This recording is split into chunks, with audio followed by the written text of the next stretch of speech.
So my name is Darren. I am the Drupal Forge project lead.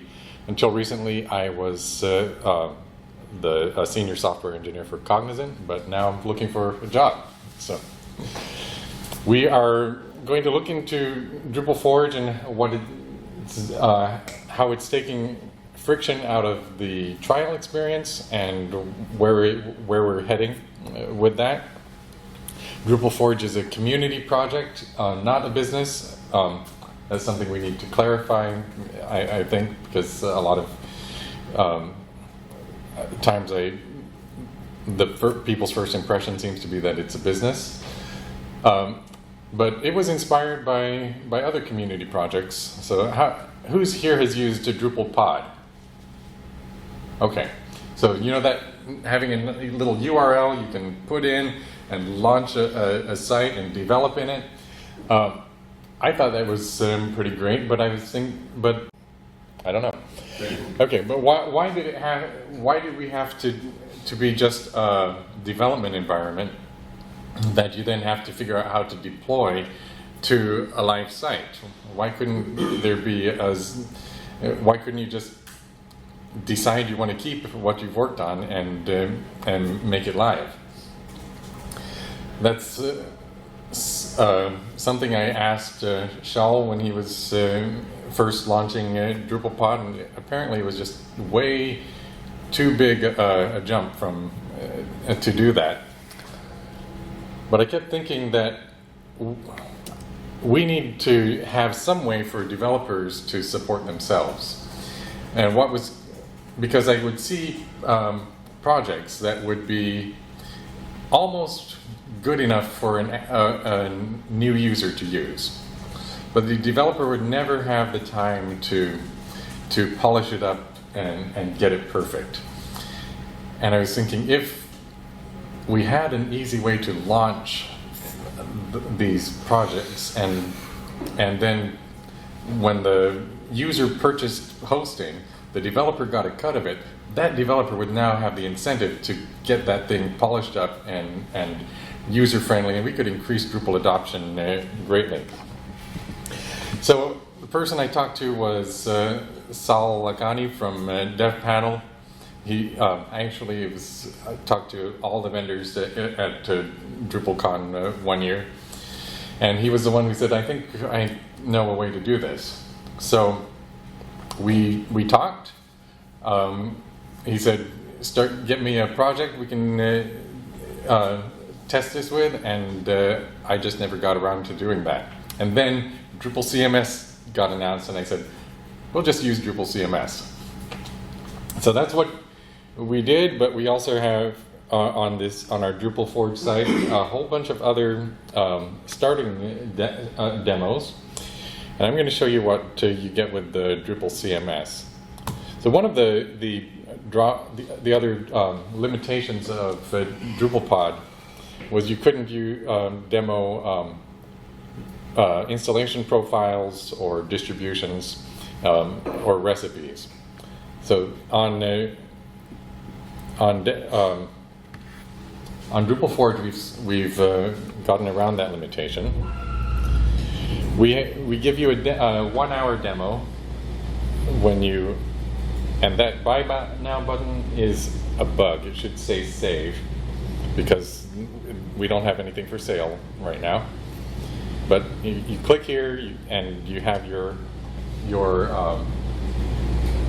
site open.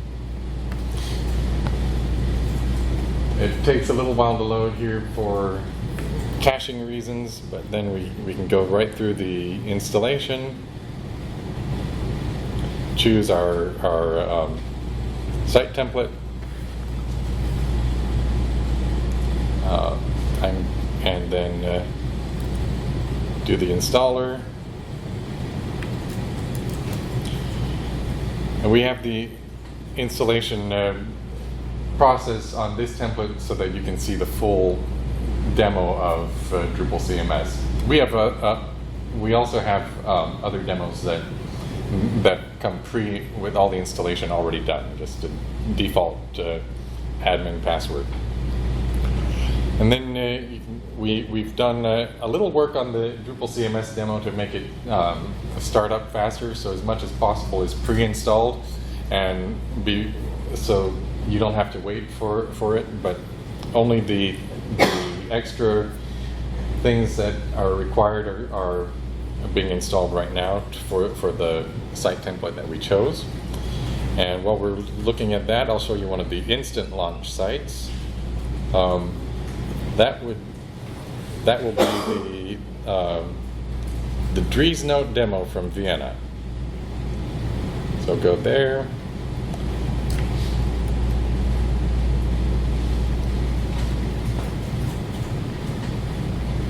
And the Dries Note demo should start up straight up in the, without asking us for a, oh, wait a minute, that's not what I thought the Dries Note demo would do. Let me choose a different one. I wonder if we're having some database issues with it. Here's our Drupal AI demo. This is using the version 1 of Drupal CMS. And let's see if this one starts up directly in a fully installed site. That's good. It's not redirecting to the installer. There we go.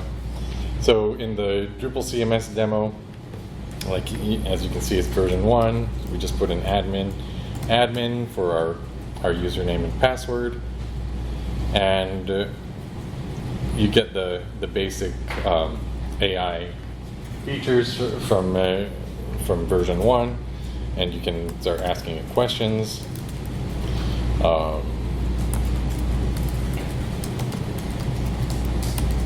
What can I do with Drupal CMS? We have a $1 light LLM key assigned to this site so that you can play around without having to register for anything. So that's another way we're trying to reduce friction. No registrations required. Everything just works right out of the box, and only if you decide, oh, error.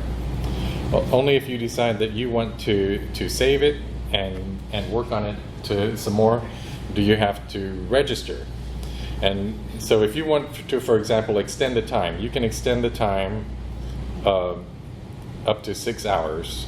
I get it up to 21 hours, but then it flips back. Yeah, something's wrong with the JavaScript here. But the correct thing is to just click the little clock to increase by an hour. Right. Yeah. And you can also go click Manage, and you'll see the dev panel interface where you can do things like export the site. You can, and I think if you click export, you can export it to a template. So you can take one of these sites that you've created and export it to a template, and you give it your GitLab email, and it will create a GitLab repository for your template, and that you can then let other people launch on Drupal Forge. So it'll be just a snapshot of the site with the database and files exactly as it was when you exported it. Let me go back. Oh, and if you go to Overview, you can increase the time up to 12 hours from here. You also get your local your cloud development environment here. So you copy the password and open application. And submit. You get VS Code in your browser, and everything you change here auto saves. So you don't have. You can see it immediately on your site. So, for example, if I go into index.php, and I put at the top hello Florida, and I put a die after the PHP, and then load the front page. All that I see is hello Florida, because my changes were saved instantly. And I've got the Git tab, which will also show me what I've changed in my repo files. Now, Drupal Pod was built on Gitpod, which stopped providing free hosting. So we looked at Drupal Pod, and we decided we could build that to run on Drupal Forge. So we've got that here. If you go to Drupal Forge /Drupal Pod, you can see a beautiful text area that has the environment variables. Does anyone know how Drupal Pod worked? Okay. The way Drupal Pod worked was it had a Docker image that, well, it used DDEV on the back end, and it would take environment variables and put them as parameters in a URL. And those would all be passed to Gitpod, which would send them to DDEV to be used as environment variables in starting up all your services. Drupal Forge is a little less fancy than DDEV and Gitpod. We only get one container, so we have to run everything in that one container. So what we're doing here is we are having a dev panel. We're telling dev panel what environment variables to pass to that container. Some of these dev panels are used by dev panel and the dp run script. That's something that tells dev panel what script to run for when your site is starting up. And the image and the repo branch. These are those tell dev panel what repository to check out and what image to launch your site in. And then you launch your application. Now, if you get this message saying you can't do the same thing within 6 hours, and you've already deleted the last one you did, like I have, you can just add a dummy environment variable. So I'm going to call this attempt 2. And now it's starting up. And it's going to deploy. And while it's doing that, I'm going to show you something. The Drupal Forge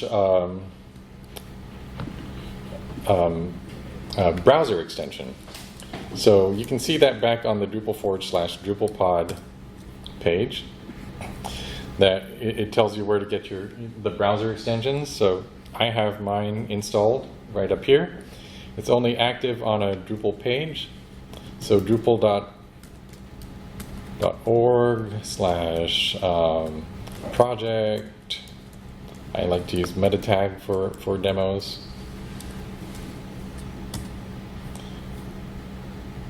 And I'll choose one that's ready to be committed. And click there. And now I'm on the project page, and I get and my Drupal Forge browser extension is active. So you get a little explanation of how it works. You get to choose your should choose a branch, but I guess this one uses a patch file. Okay, it works with either one. You choose your installation profile, and if you choose none, you'll have to go through the Drupal installer as normal. And I think I'll use version 11 of Drupal core. I need to update it so that version 3 is there. And we've been talking about getting it to automatically query for the supported Drupal versions. But here you can see it created a URL. When you click the button, that URL automatically populated all the environment variables that DrupalPod needs to develop your project. And you click launch. Now, while we're waiting for that to launch, I am going to show you one that I already launched before we started here. And this is for one of the meta tag issues, and you can see something happened. The site didn't properly install. But we still have access to the development environment, so we can see what happened. And here's our log, and it says your requirements could not be resolved. Oh, let me make it larger. Composer trouble. Yeah, your requirements could not be resolved to an good grief, an installable set of packages. So you can get in here and you can work on it. You've got access to Composer and Drush, once you figure out how to get that working, you should be able to load your site. When you're using DrupalPod, the code you're working on is in this repos directory, so the meta tag is in here as a repo, so that's where you look for it. We are talking about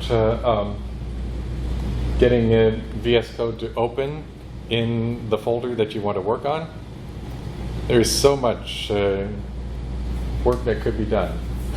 Are you using the Joachim scaffolding? Yes, we You've are. got repos there, yeah. Yeah. Yeah, that's nice. Well, the DrupalPod uses it. We're just using DrupalPod. I don't think well, anyway, whatever. I thought that Ofer didn't use Joachim. Anyway. Oh, yeah. Ofer gives credit to him. Yeah, he says that's the secret to DrupalPod. Yeah. Okay, so did we get it to working? Okay, let's see if now we can, if the site will open.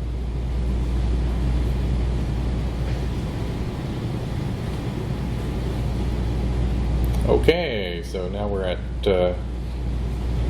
choose language. All right, so I don't know why the Composer install didn't work on the first try, but we got it working now, and we can go through the Drupal installation, and this is something that I'll be looking into after this. Was this the one that you clicked on the issue live with us? No, that one is. That meta tag module patches for Drupal 7. Oh, was that? Okay. It's at version 7. Okay. DrupalPod doesn't. I don't think it does. Yeah, I think it doesn't work with version 7, does it? Yeah, and you chose Drupal 11 for it, so I'm like, that could maybe why it didn't work.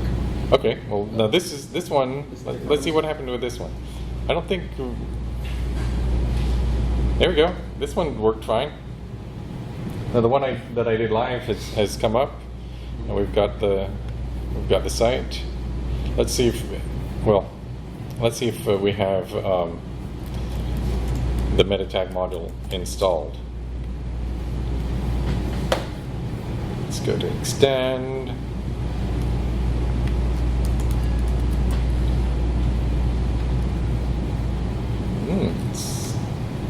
I don't see it. Okay, so some work to do here.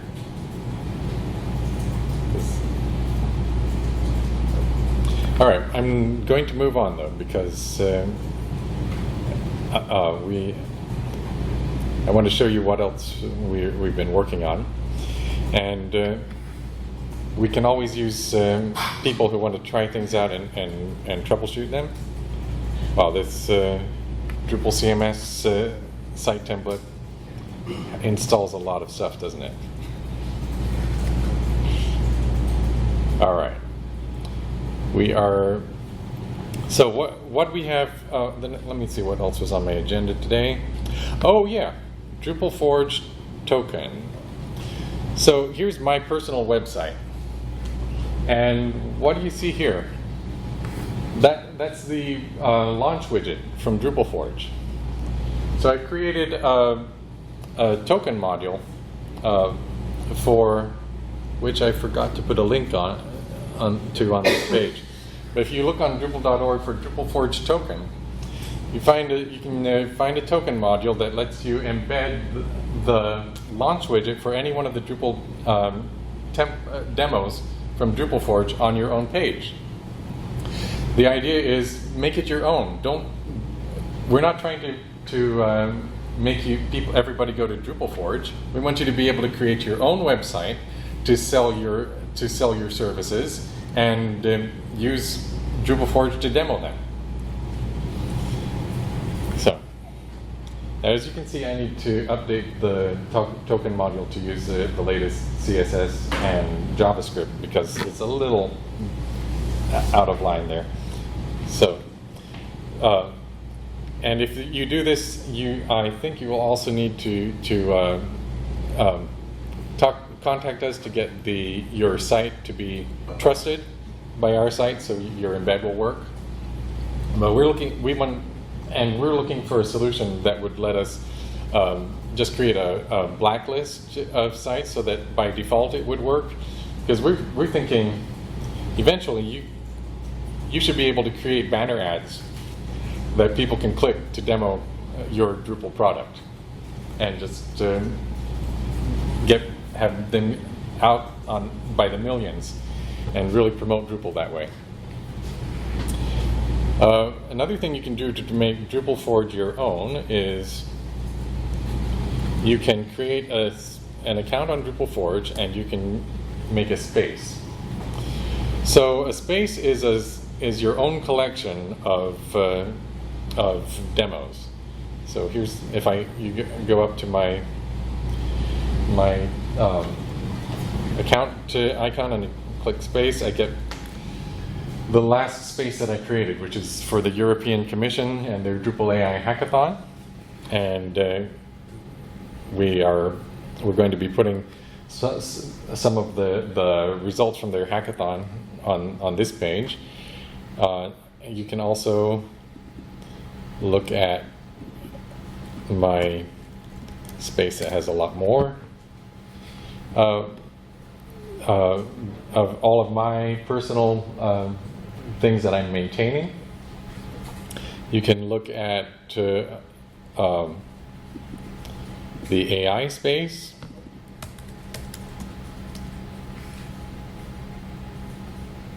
And you can see all the different AI demos on Drupal Forge. And when you go into a space, we're working on making it so that you can have your own custom domain for your space. So you get the whole Drupal Forge site, but your space becomes the home page. You get your own logo, your own favicon, your own global menu, and your own footer for the whole Drupal Forge site. So you can really make it your own. Let me see. And so I showed you how to create a template by exporting a demo that you're running to a template. I don't really recommend that as a solid base for templates, because you're building on manual configuration and database changes. I like to, when I'm doing a template, to create things from scratch on the command line. And how would you do that? You go to our GitHub starter template for instructions. So github.com/DrupalForge/starter template. And here you got the instructions for how to do it on your own, and I'll just show you a few features of this.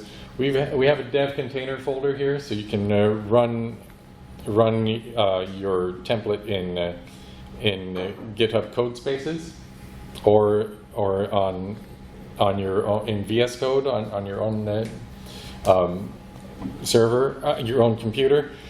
Personally, I prefer using DDEV, but if you've been in a hackathon or a contribution day where some poor new user spends the whole time setting up their environment, and you can understand that it's good to have multiple ways to get started. So look at the dev panel folder. The key script in here is the init.sh script. And this has all the command line, the commands to run to start up the site. So I've got composers set up. I've got my composer JSON that creates a project. What you can see here is I don't just run composer create project here. I copied from DrupalPod the composer setup script, which does create project, and then in that script I do all the modifications to the composer file that I want to do, and then we run update, because this can run multiple times, and every time you start up your site, you can get it updated with the latest packages. We create our private files directory, our config sync directory, our hash salt, and then we do the Drupal install. So I just run Drupal site install. If you have a config directory, you can do site install, I think -- existing -config, and it'll create a site from a config you exported from another site. You can use an installation profile. You can use a recipe, so this is how I recommend you, if you really want to make a commercial template that you start it up. Don't just save your database and configuration and copy that every time you sell the site. And when it comes to selling the sites, you can do it. Download a backup of your files and your database from your Drupal Forge demo, and put it on permanent hosting for somebody, and just charge them for that. But what we are looking for, like I said at the beginning, we want to take friction out of the process. So we've taken friction out of the demo process. Users don't have to register. They don't have to provide an AI key. Everything is set up for them. They just click to launch the demo, and they can see everything working the way you have it set up immediately, and start doing whatever they want. If they want to save it, turns off. all right. We took friction out of the demo process. There's obviously, you can see there's some friction in that the site needs better documentation and an improved layout, and we need to do some improvements to some of our demos. And I'm always saying, if you want to work on it, remember this is not a business. You don't need to have permission to work on it. It's a community project. You can just Drupal.org/project/Drupal Forge. That's all the code for the site is there. And our demos, our code is on GitHub under the github.com/Drupal Forge. You can see the demos there, and you can create your own demos from there. But we want to get a friction-free path from demo to buying the site. We don't want you as a developer to have to set up your own hosting and your own payment processing infrastructure. What we're trying to create is where you register on Drupal Forge as a developer. You put up a template. You say what permissions users who buy this template have, because maybe you have your templates based on a private repo, and you don't want them to have the cloud development environment. You don't want them to be downloading the code. So you can give them a more limited role that just lets them set the domain name for their site, for example, and download backups. So, and then you add, you say what you want to charge for the template. You know, there's going to be a base charge to cover the cost of hosting. There's going to be a percentage to support Drupal Forge, and then whatever you want to charge for it on top of that, you set the price, and your customer just clicks buy, and they start paying you monthly. And you can also set a one-time setup fee if you want to help them with setting up their site. That's what we're looking for. So all you have to do as a developer is register on Drupal Forge, put your template up, and put in your Stripe key, and manage your code. You don't. We want to make it very easy, and give people an incentive to be managing to be taking care of their code. Like Rod Martin was telling me Friday, he's got his Drupal Helps template. It's on Drupal Forge, and he uses it for his training classes, but there's not as much money in training nowadays, so he's saying he might stop maintaining it. I told him about this plan. He said, well, if I can sell it as a starter site, a template for people, and build monthly income, yeah, maybe I would maintain that Drupal Helps template. And you you can start with one customer who's paying maybe in America $100 a month. In other countries maybe less. But you get that income, and it continues. It's recurring. And then you add another customer, and now you've doubled your income. And then you keep adding on, and maybe now you're not just maintaining your own template, but you're also you're helping to fix bugs in upstream projects that your template depends on, and maybe helping to maintain Drupal Forge itself. So this is what our vision is, that Drupal Forge becomes a marketplace that has zero friction to enter, and become and we can have inexperienced developers get started in Drupal Forge, and become power Drupal experts, and build their businesses from that. So, any questions?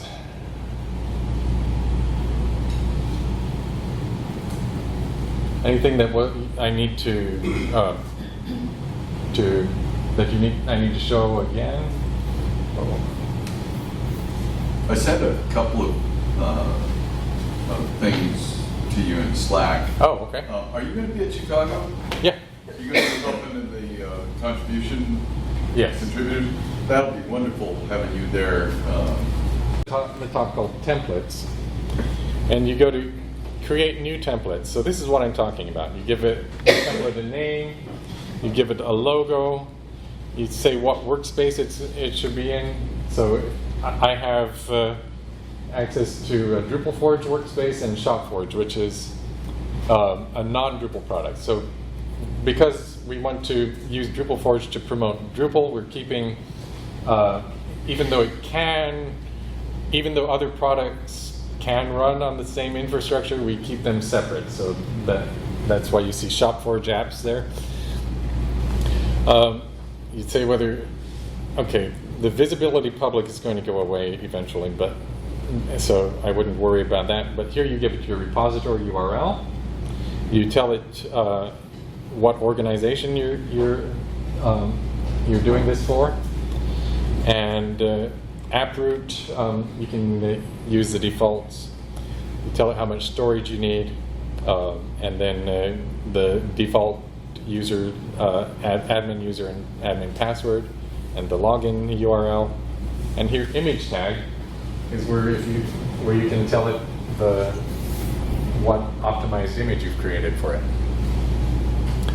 API, if you tell it use AI key, it will automatically assign one of those 1 hour light LLM keys to the container, which will be available as an environment variable. And let's see if I have one.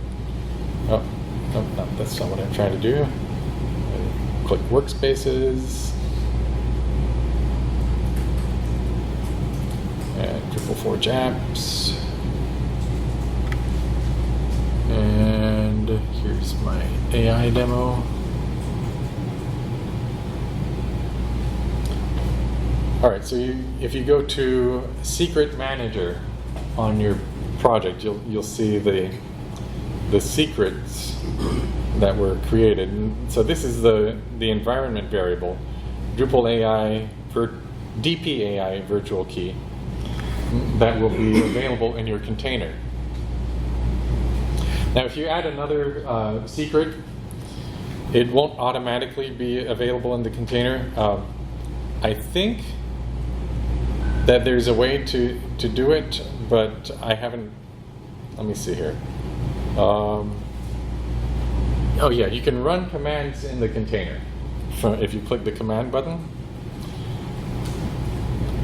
I haven't tried this feature yet. Some new feature they were creating to try to make let DDEV work with Drupal Forge sites, but I haven't worked with on it yet.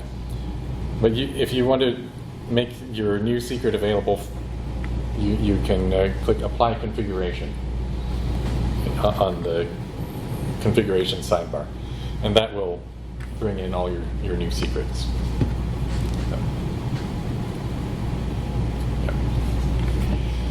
So DevPanel is benefiting from this in exposure and in getting a lot of people to give feedback on their interface and show them so they can figure out how to make it easier and better to use.